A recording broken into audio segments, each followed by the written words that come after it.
복음과 하나님의 계획 2부 성경신학 무엇이 그 내용인가 9장 말씀으로 된 창조 두 번째 간추린 성경 역사 창세기 1장과 2장입니다.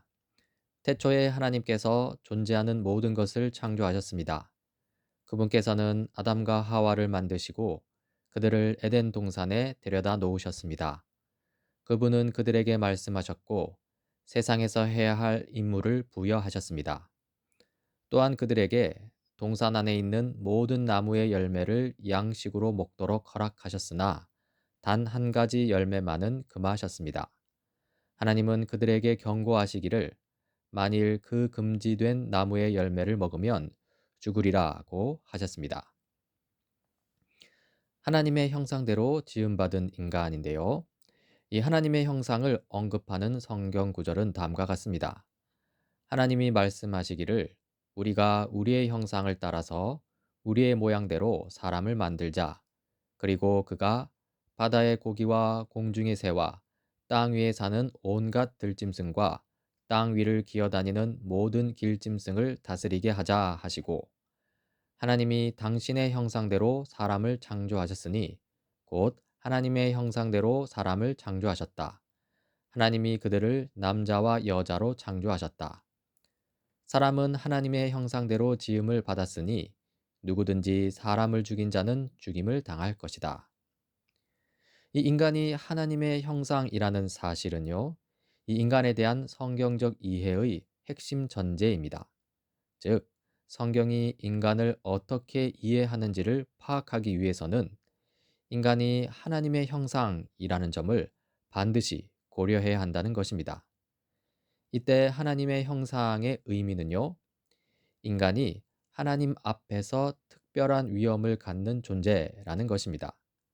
이 하나님의 형상이라는 말은 하나님과 특별한 관계를 맺고 있는 인간의 독특함을 가리키는 말이라는 것이죠. 한편 인간은 다스리는 존재이기도 합니다. 하나님을 닮은 인간은 다스리시는 하나님처럼 만물을 다스리는 존재로 서는 것이죠.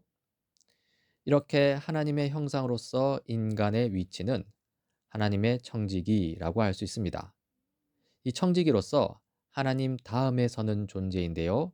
시편 8편 5절입니다. 주님께서는 그를 하나님보다 조금 못하게 하시고 그에게 존귀하고 영화로운 왕관을 씌워 주셨습니다. 이 하나님께서 이 만물의 질서와 보존을 위해 일하시는 이유는요, 바로 인간에게 있습니다. 즉, 만물은 인간을 위해 존재합니다. 한편 인간은 만물에 앞서는 존재이기도 한데요. 만물은 우리 인간의 유익을 위해 존재합니다. 이때 인간은 모든 만물의 대표인데요. 하나님은 이런 대표 인간을 통해 만물을 다스리십니다. 이렇게 인간이 만물에 앞서는 만물의 대표로 서는 것은요. 오직 인간만이 하나님을 알 수 있고 인간만이 하나님을 위해 살아갈 수 있도록 지음받은 존재이기 때문입니다. 그런데 이러한 창조가 죄에 의해 왜곡되었는데요. 이 죄 때문에 인간이 타락하자 그리고 모든 창조 세계가 인간 안에서 타락하게 됩니다. 이대로 그냥 두면 창조 세계는 더욱더 철저히 망가지게 되는데요. 이때 하나님께서 움직이십니다. 이 하나님께서 창조 세계를 구속하시기 위해 일하시는 것이죠. 하나님은 모든 창조 세계를 회복시키시기 위해 인간을 회복시키려고 하시고요. 그리고 그 인간을 회복시키기 위해 인간이 되신 아들 예수 그리스도를 이 땅에 보내십니다. 그리하여 창조 세계의 회복이 시작되는 것이죠. 먼저 인간의 회복입니다.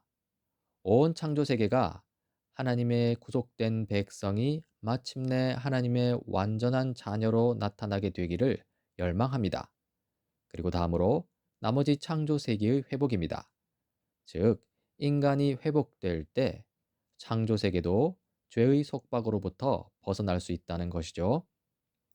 이렇게 창조와 구속을 통해서 알 수 있는 사실은요, 인간이 하나님의 언약적 사랑과 구속의 대상이라는 것입니다. 정리합니다. 인간 안에 있는 하나님의 형상입니다. 인간은 하나님과 독특한 관계를 갖도록 창조되었고요. 또한 인간은 하나님께서 인격적으로 최고의 창조물이며 자신의 모든 목적의 초점이라고 언급하신 존재입니다. 아주 존귀한 존재이죠. 그 성경적 근거는 하나님의 형상이라는 데 있습니다. 다음으로 다스림을 받는 피조물로서 인간입니다. 이 현대인의 인간 이해는 이렇습니다. 이 현대인은 자신을 최고의 위치에 있는 것으로 생각합니다. 스스로 자신의 행보를 정하고 자기 자신의 법칙들을 만들며 자기 자신 외에는 그 누구에게도 삶의 진보와 유익에 대해 감사하지 않습니다. 교만하죠? 하지만 그리스도인의 인간 이해는 그렇지 않습니다. 우리가 가진 모든 것, 그리고 우리 된 이 모든 것은 하나님의 선물입니다. 인간은 하나님의 피조물이고요. 따라서 우리는 모든 것을 전적으로 하나님께 의존하고 있습니다. 이 하나님의 다스리심과 섭리 가운데 있다는 것이죠. 만일 하나님께서 순식간에 자신의 능력의 말씀을 거두어 들이신다면요, 인간을 포함한 온 우주는 그 순간에 존재하기를 멈추고 말 것입니다. 이 관련하여 성경 구절 몇 군데를 보면요, 히브리서 1장 3절입니다. 하나님은 자기의 능력 있는 말씀으로 만물을 보존하시는 분입니다. 그리고 골로새서 1장 17절입니다. 하나님은 만물보다 먼저 계시고 만물은 그분 안에서 존속합니다. 이렇게 몇 가지 이 다양한 인간 이해가 있는데요.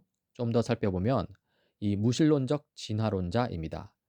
이들에 따르면 인간은 우연의 시간이 합쳐져서 가장 복잡한 삶의 형태를 가지도록 발전된 존재라고 봅니다.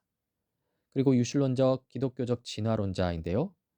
이들에 따르면 인간은 진화의 과정에서 계속적인 하나님의 간섭을 받아온 결과물이라고 봅니다. 그리고 창조 이야기를 받아들이는 그리스도인은요, 인간은 하나님의 형상대로 지음받은 존재로서 하나님과 특별한 관계를 갖는 존재라는 것이죠. 이제 인간의 역할을 살펴보자면요, 이 하나님의 형상이라는 이 하나님과의 관계 속에서 모든 창조 세계를 다스리는 역할이 인간에게 주어졌습니다. 인간과 창조 세계 사이의 관계, 즉 다스림의 역할이 주어진 것이죠. 그리고 하나님의 형상이라는 이 하나님과의 관계 속에서 또한 서로 다른 성과 역할이 주어졌습니다. 인간과 인간 사이의 관계, 즉 협력의 역할이 주어진 것이죠. 이러한 인간의 역할과 관련하여서 이 지식과 기술에 대한 인간의 탐구, 인간의 모든 문화적인 발전은요, 하나님께서 우리에게 맡기신 임무입니다. 마땅히 해야 할 일이라는 것이죠. 이때 인간은 책임지는 존재로 섭니다. 실로 하나님의 형상으로서 인간은 하나님께 책임을 져야 합니다. 인간은 하나님의 명령에 대해 순종으로 응답해야 하는 도덕적 존재이고요. 여기서 하나님과 인간 사이에 인격적인 관계가 나타나는 것이죠. 이 인격적인 관계, 그리고 책임지는 존재의 중심부에는요, 자유가 있습니다. 이때 인간에게 주어진 자유의 성격은 행위 선택의 자유입니다. 어떤 행위를 할 것인지 선택할 수 있는 자유가 있다는 것이죠. 행위 결과의 자유는 없습니다. 그러니까 행위에 따른 결과에는 자유가 존재할 수 없는 것이죠. 행위에 합당하게 결과가 그대로 주어질 뿐입니다. 그러니 결과를 올바로 보기 위해서 올바른 행위를 선택해야 하겠죠. 관련하여 선악과에 관해서 좀 살펴보자면요, 이 선악과 자체에 어떤 마술적 특성이 내재되어 있어서 그것을 먹는 자에게 영향을 끼치는 것은 아닙니다. 그런 것이 아니라요, 이 선악과를 둘러싼 이 하나님의 명령 때문에 그것을 먹는 자는 하나님의 말씀에 따라 영향을 받는다, 곧 죽는다는 것이죠. 결국 선악과는요, 하나님의 뜻, 이 순종과 불순종, 선과 악의 성격을 드러내기 위한 하나의 수단, 도구에 불과한 것입니다. 정리합니다. 하나님의 다스리심인데요. 인간 안에 하나님의 다스리심과 하나님의 형상이 있다는 사실은요, 우리는 독특하게 우리가 행하는 모든 것이 하나님을 향한 순종의 응답이 되어야 한다는 것을 의미합니다. 이제 하나님 나라의 패턴입니다. 이 하나님의 관심은요, 창조되었으며 자신의 사랑에 찬 돌보심과 다스리심 아래 주어진 장소에서 살아가는 하나님의 백성에게 집중됩니다. 이 하나님 앞에서 살아가는 에덴 동산의 아담과 하와가 바로 그 관심사인데요. 이 하나님 앞에서 사는 에덴 동산의 아담과 하와라고 했습니다. 이때 하나님은 하나님 나라의 주권에 해당됩니다. 에덴 동산은 하나님 나라의 영토, 영역에 해당됩니다. 아담과 하와는 하나님 나라의 국민이 되겠죠. 이 지점에서 현대 세계를 호령하는 듯하는 이 과학에 대해서 좀 살펴보자면요. 이 과학은 한계를 가지고 있습니다. 과학은요, 단지 우리로 하여금 이미 창조 때 설정된 관계들 중 몇몇의 세부 사항들을 좀 더 많이 볼 수 있도록 해줄 뿐입니다. 실로 과학이 말해주지 않는 부분이 많이 있는데요. 인간과 하나님과의 관계, 인간과 세상과의 관계는 이 과학적 관찰에 의해 추론해 낼 수 없는 것입니다. 과학이 말할 수 없는 부분이죠. 이 관계들에 관해서는 성경이 말해주는데요. 아담은 하나님의 말씀을 통해서 하나님과의 관계와 세상과의 관계를 알 수 있었습니다. 이 순종과 통치의 관계이지요. 우리 그리스도인도 마찬가지입니다. 이 과학과 계시의 관계를 살펴보자면요. 이 참된 과학이나 지식은 이 참된 진리에 이르기 위해서는 말씀을 통해 주어지는 하나님의 계시를 필요로 합니다. 그러니까 이 성경 계시야말로 과학이나 지식에게 나아갈 방향을 제시하며 그리고 미신이나 마법으로 빠져들지 않도록 보호해 준다는 것입니다. 그런데 이런 현대 과학은 하나님의 계시, 곧 성경을 거부하면서 오류에 빠지는데요. 현대 과학적 이론들은 삶과 인격과 사랑과 도덕적인 가치가 모두 우연의 결과라고 주장하는데 이런 주장은 과학이 할 수 없는 주장입니다. 이것은요, 과학이 과학 외적인 평가를 시도함으로써 이 스스로 과학의 영역을 벗어나는, 과학의 영역을 포기하는 오류를 범하는 것이죠. 정리합시다. 이 창조 때의 하나님 나라라고 했는데요. 창조 때는 존재하는 모든 것이 하나님 나라의 면모를 갖추고 있었습니다. 즉, 하나님과 사람 그리고 나머지 창조물 모두가 하나님께서 의도하신 대로 완전한 관계를 갖고 있었다는 것이죠. 그런데 나중에 문제가 생깁니다. 이것은 다음 시간에 다루도록 하겠습니다. 자, 이제 지난주와 오늘 살펴본 하나님 나라의 창조에 관한 간추림입니다. 이 창조의 결과는요, 하나님과 인간 그리고 나머지 창조계가 모두 완전한 관계를 갖는 하나님 나라였습니다. 이 그림을 보자면요, 하나님은 주권자로 존재하시고요, 아담과 하와는 하나님 나라의 국민으로 서 있습니다. 이 아름다운 에덴 동산은 하나님 나라의 영토입니다. 그리고 지난주와 오늘 살펴본 내용들의 주요 주제들은 다음과 같습니다. 한번 복기해 보십시오.